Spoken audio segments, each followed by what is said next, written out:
Hello दोस्तों। मेरा नाम रेशमा है। मैं 24 साल की हूँ और मुंबई के एक उपनगरीय इलाके में रहती हूँ। मेरा रंग सांवला है, लेकिन मेरी मुस्कान और बड़ी बड़ी आंखें, लोग कहते हैं, दिल को छू लेती हैं। मेरे बाल कंधे तक आते हैं और मैं एक साधारण पर आत्मविश्वास से भरी लड़की हूँ। मेरा फिगर ठीक ठाक है और मुझे इंडियन वेयर जैसे सलवार कमीज और साड़ी पहनना ज्यादा पसंद है। मैं एक सरकारी बैंक में क्लर्क हूँ और मेरा परिवार भी एक आम मध्यम वर्गीय मराठी परिवार है। मेरे परिवार में पापा हैं, जो एक रिटायर्ड स्कूल टीचर हैं और अब घर में अक्सर पूजा पाठ और अखबार पढ़ने में व्यस्त रहते हैं। मम्मी हाउसवाइफ हैं, बहुत सीधी सादी और घरेलू। और मेरी एक छोटी बहन है जो अभी कॉलेज में है और बहुत ही बिंदास और मॉडर्न है। मैं बचपन से ही थोड़ी शर्मीली और संस्कारी रही हूँ, लेकिन बैंक में नौकरी मिलने के बाद मेरे अंदर थोड़ा आत्मविश्वास आया है। बात पिछले साल की दिसंबर के महीने की है। मुंबई में दिसंबर में भी अच्छी खासी गर्मी होती है, पर उस साल तो जैसे पारा चढ़ ही गया था। हमारे घर का पुराना विंडो एसी काफी समय से सही से ठंडा नहीं कर रहा था। पापा और मम्मी दोनों परेशान थे। आखिर में पापा ने किसी जान पहचान वाले के कहने पर एक लोकल टेक्नीशियन को बुलाया। उसका नाम अशोक था। अशोक शायद 30-32 साल का रहा होगा। उसने एक खाकी पैंट और सफ़ेद शर्ट पहन रखी थी, जो पसीने से थोड़ी भीगी हुई थी। उसका शरीर दुबला पतला पर काम करने वालों की तरह मजबूत और फुर्तीला था। उसके हाथ पैर पर मेहनत के निशान थे, पर उसकी आंखों में एक अजीब सी ईमानदारी और भूलापन था। जब उसने दरवाज़ा खटखटाया, मैं ही घर पर थी। जी, एसी रिपेयरिंग के लिए आया हूँ। अशोक नाम है मेरा। उसकी आवाज़ थोड़ी रूखी पर साफ थी। मैंने उसे अंदर आने को कहा। वो सीधा एसी की तरफ गया और अपना टूल बॉक्स खोलकर काम में जुट गया। मैं उस वक्त छुट्टी पर थी और हल्के फुल्के घर के कपड़े, एक सूती सलवार और टॉप में थी। मैं ड्राइंग रूम से दूर अपने कमरे में जाकर अपनी किताबें पढ़ने लगी, लेकिन मेरा ध्यान बार बार अशोक पर जा रहा था। उसकी एकाग्रता, उसका काम करने का तरीका और उसकी सादगी, कुछ तो था जो मुझे खींच रहा था।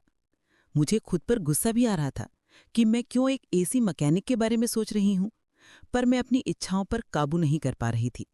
मैंने रसोई से पानी का ग्लास लिया और जानबूझकर उसके पास गई। पानी पी लीजिए, मैंने कहा। मेरी आवाज़ में थोड़ी ज़्यादा मिठास थी। अशोक ने सिर उठाया, मुस्कुराया और कहा, जी शुक्रिया। जब वो ग्लास ले रहा था, मैंने जानबूझकर अपनी उंगलियां उसके हाथ से छुआ दी। उसका स्पर्श बहुत साधारण था, पर मेरे दिल की धड़कन बढ़ गई। अशोक ने कोई प्रतिक्रिया नहीं दी, पानी पिया और वापस काम में लग गया। मुझे थोड़ी निराशा हुई।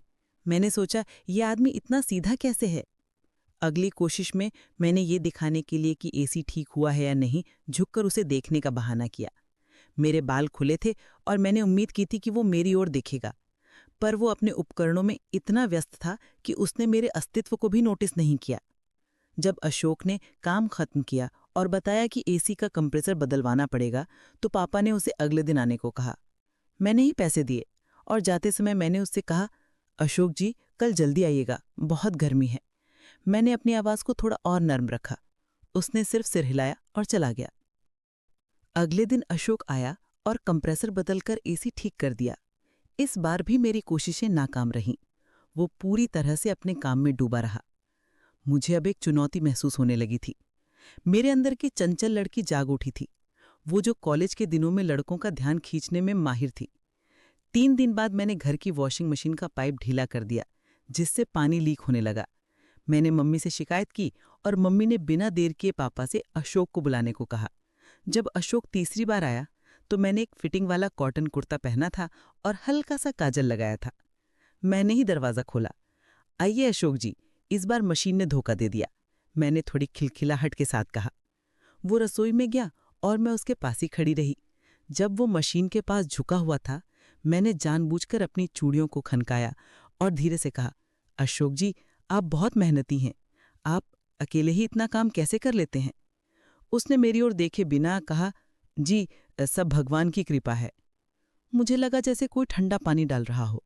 मुझे बहुत गुस्सा आया, पर उसकी ये सादगी मुझे और बेचैन कर रही थी। जब वो जाने लगा, मैंने पैसे दिए और जानबूझकर फिर से उसका हाथ छू लिया।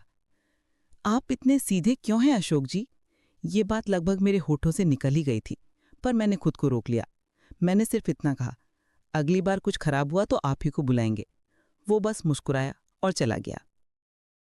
लेकिन दोस्तों, मुझे नहीं पता था कि मेरी ये सारी हरकतें, मेरा बार बार अशोक के पास जाना और उसे छूने की कोशिश करना, पापा की रिटायरमेंट के बाद घर में आई मेरी मौसी की नज़र में आ चुकी थी। मेरी मौसी दादी की तरह ही थोड़ी सख्त मिजाज की थी।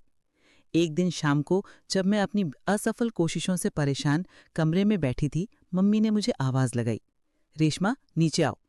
मम्मी की आवाज़ में गंभीरता थी। मैं नीचे गई। वहाँ मम्मी और मौसी बैठी थी। मौसी की आंखों में सवाल और गुस्सा था। तू ये क्या कर रही है रेशमा? उस मैकेनिक के साथ बार बार क्या तमाशा लगा रखा है? मौसी ने सीधे सीधे पूछा। मेरा दिल तेजी से धड़का। मैंने बात टालने की कोशिश की, पर मौसी ने मुझे चुप करा दिया। मैंने सब देखा, तेरी आंखें, तेरी मुस्कान, तेरा बार बार उसके हाथ को छूना, ये हमारे घर की इज्जत के खिलाफ है। मम्मी ने भी नाराज होकर कहा, हमने तुझे इतनी आज़ादी दी और तू घर में ऐसे काम कर रही है। अगर पापा को पता चला तो क्या होगा? मुझे शर्म महसूस हुई। मैं रोने लगी। मैंने माफ़ी मांगी और अपनी गलती स्वीकार की। मेरी माँ ने मुझे चेतावनी दी कि अगर मैंने फिर कभी ऐसा किया तो वे पापा को सब बता देंगी। मैंने अपनी गलती से सीखा कि अस्थायी जुनून और क्षणिक आकर्षण हमारे जीवन और परिवार की इज्जत को बर्बाद कर सकते हैं। मैंने उस दिन से खुद पर काबू रखना सीखा और अपनी नौकरी पर ध्यान दिया। मैंने समझा कि उस आदमी की सादगी और उसका सीधापन ही उसकी इज्जत थी, जिसका मैंने गलत फायदा उठाने की कोशिश की। इस घटना के कुछ महीनों बाद मेरी शादी मेरे बैंक के ही एक सीनियर ऑफिसर से हो गई, जो एक बहुत ही अच्छे और समझदार इंसान है। मैंने अपनी पिछली गलती को भुलाकर एक नई और अच्छी जिंदगी शुरू की।